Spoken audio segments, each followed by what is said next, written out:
मुबारक हो, हमारा देश विश्व गुरु बनने के रास्ते पर पहला कदम रख चुका है और विश्व गुरु बनने के इस युद्ध में हमारे देश का पहला आहुति चढ़ चुका है, जिसमें 11 से ज्यादा लोगों की मृत्यु हो चुकी है और 25 से ज्यादा लोग घायल हो चुके हैं। मतलब बहुत अजीब स्थिति है यार। पूरे देश में सनसनीखेज बन चुका है। आरसीबी के विक्ट्री परेड के समय जो भीड़ इकट्ठा थी वो भगदड़ की वजह से उसमें बहुत सारे लोग मारे जा चुके हैं और बहुत सारे लोग घायल हो चुके हैं। ये कोई नई बात नहीं है, हमारे देश को ऐसी घटनाओं की आदत पड़ चुकी है। याद कीजिए वो समय जब भोले बाबा के पैरों को छूने के लिए इसी प्रकार की भगदड़ हो चुकी थी, जहां सैकड़ों लोग अपनी जान गंवा चुके थे।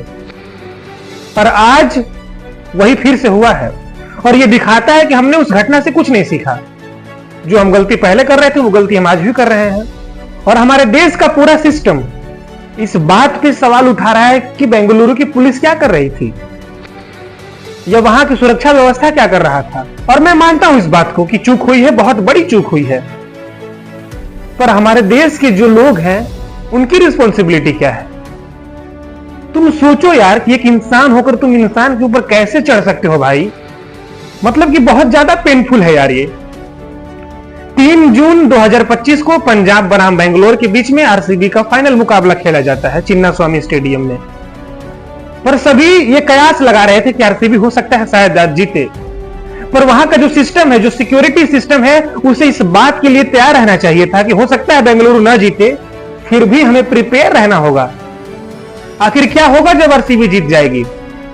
सब जानते हैं कि आरसीबी के फैन का लॉयल्टी क्या है, आरसीबी का फैन बेस क्या है, और बहुत सारे लोग इकट्ठा हो जाएंगे।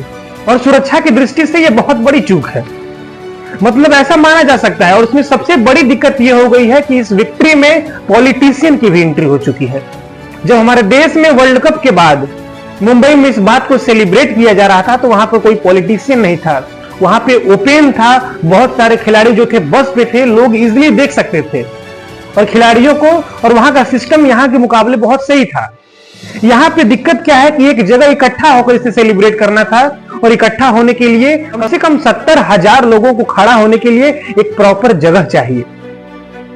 चिन्नास्वामी स्टेडियम की कैपेसिटी 40,000 है, 40,000 पीपल वहां बैठ सकते हैं।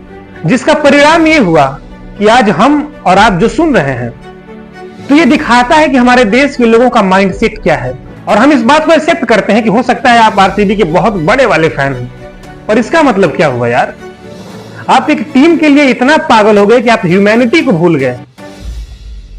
आप लोगों के ऊपर चढ़े जा रहे हैं, उसमें बच्चे छोटे छोटे हैं, महिलाएं हैं। तो ये दिखाता है कि आप एक फैन तो हो सकते हैं, but you are not a human being. 17 साल तक वो ट्रॉफी नहीं जीतते हैं, अब वो ट्रॉफी जीतते हैं तो उसी के साथ ये दुखद भरी खबर पूरे देश को सुनानी पड़ रही है। तो आप भी अगर किसी टीम के फैन हैं तो फैन रहिए, अंधभक्त